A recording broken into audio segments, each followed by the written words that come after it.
اور وہ زندگی گزار کر دکھائی کہ پوری انسانیت کے لیے معاشرت میں اس سے بہتر زندگی اور کوئی نمونہ موجود ہی نہیں ہے۔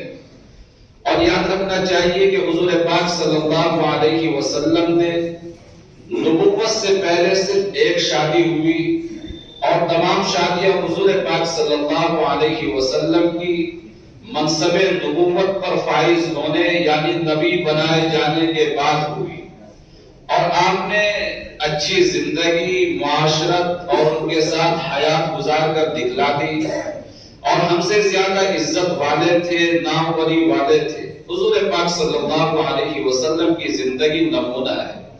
پھر آپ دیکھیے کہ جن کو آپ اپنا بڑا سمجھتے ہیں، جو ہمارے لیے قابل احترام اور قابل عزت ہے، اور جو ہمارے بزرگوں میں ہے، اور یہاں تک کہ صحابہ کرام رضی اللہ عنہم اجمعین، آپ چاروں خلفاء کو دیکھ لیجئے، اور اسی طریقے سے پھر آپ ازواج مطہرات کے علاوہ دوسرے صحابہ اور صحابیات، حضرت حسن اور حسین، حضرت فاطمہ آپ کی صاحبزادی اور دوسری صاحبزادیوں کو دیکھ لیجئے۔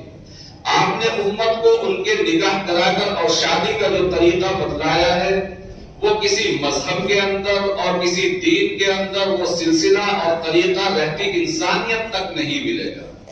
حضرات صرف سادگی پر حضور پاک صلی اللہ علیہ وسلم کو دیکھیے، ایک تو آپ نے ہدایت دی کہ سادگی بھی ایمان کا ایک حصہ ہے۔ ایک مرتبہ حضور پاک صلی اللہ علیہ وسلم گھر میں آرام کر رہے تھے، آپ کے پاؤں میں موچ آ گئی۔ حضرت عمر فاروق رضی اللہ تعالیٰ عنہ آپ سے ملاقات کے لیے حاضر دربار ہوئے۔ حضور پاک صلی اللہ علیہ وسلم کے گھر میں گئے، آپ دیکھا کہ آپ کھجور کی چھال کا تکیہ لگائے ہوئے ہیں، اور کھردری ایک چارپائی پر آپ لیٹے ہوئے ہیں۔ روایت کے اندر آتا ہے کہ بانوں کے نشانات آپ کے جسم مبارک پر پڑ گئے۔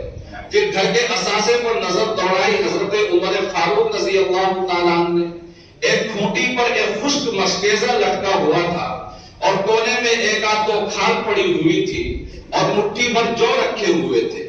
حضور پاک صلی اللہ علیہ وسلم کے گھر کی یہ کل کائنات دیکھ کر حضرت عمر فاروق رضی اللہ عنہ رو پڑے۔ حضور پاک صلی اللہ علیہ وسلم نے سبب پوچھا تو کہا کہ اے حضور، آپ دونوں جہاں کے سردار ہیں، باعزت ہے، دنیا کے اندر کیسر و کسرا جو ایران اور روم کے بادشاہ ہے، وہ باغ و بہار کے مزے لوٹے، اور آپ نبی ہونے کے باوجود اس حالت میں رہے۔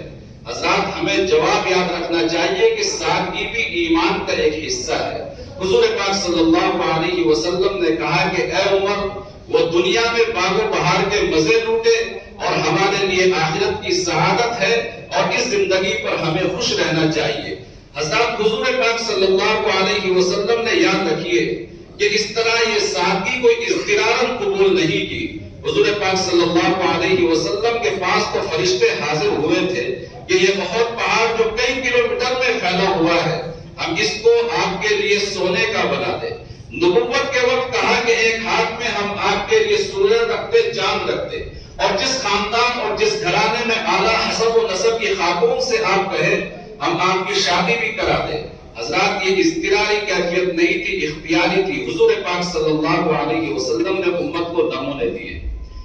حضرات آپ تو شادی بیاہ کے متعلق باتیں سنتے رہتے ہیں، اور عام طور سے مسلمانوں کے یہاں یہ شادیوں کا سیزن بھی ہے، ایک طریقے سے موسم بہار ہے شادیوں کا۔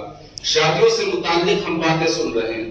ہمارے درمیان ایک معزز شخصیت ہے، حضرت مولانا ڈاکٹر اسرار صاحب مظاہری مدذلہ۔ ایک خاص خوبی یہ ہے کہ بہت پہلے یہاں بھی مسجد میں احباب جڑے کہ سماج کے اندر اس وقت جو بڑی برائی پھیلی ہوئی ہے، اور ہم نے شادی بیاہ کو جتنا تنگ اور مشکل بنا لیا ہے، اور اس کی وجہ سے جو خرابیوں کے دروازے سماج میں کھل رہے ہیں، یہاں بھی لوگ جوڑ کر بیٹھے، سب جوڑ کر بیٹھے، غور و فکر کیا، اس کے راستے نکالے گئے کہ کس طریقے سے اس برائی کا بند باندھا جائے، اور بہت سے لوگوں نے اس بات کو دل پر بھی لیا، اور بہت سی رسومات ختم ہوئی۔ کم از کم ہم دیکھتے ہیں کہ بارات کا چلن بہت کم ہو گیا ہے۔ پہلے تو شروع میں جب یہ عمل ہوا تو کھانے پر بھی کنٹرول ہوا، اور اسی طریقے سے دوسری چیزوں کو کنٹرول کیا گیا۔ حضرات یاد رکھیے کہ سادگی اسلام کا ایک حصہ ہے، سادگی ایمان والے کی پہچان ہے، اور نکاح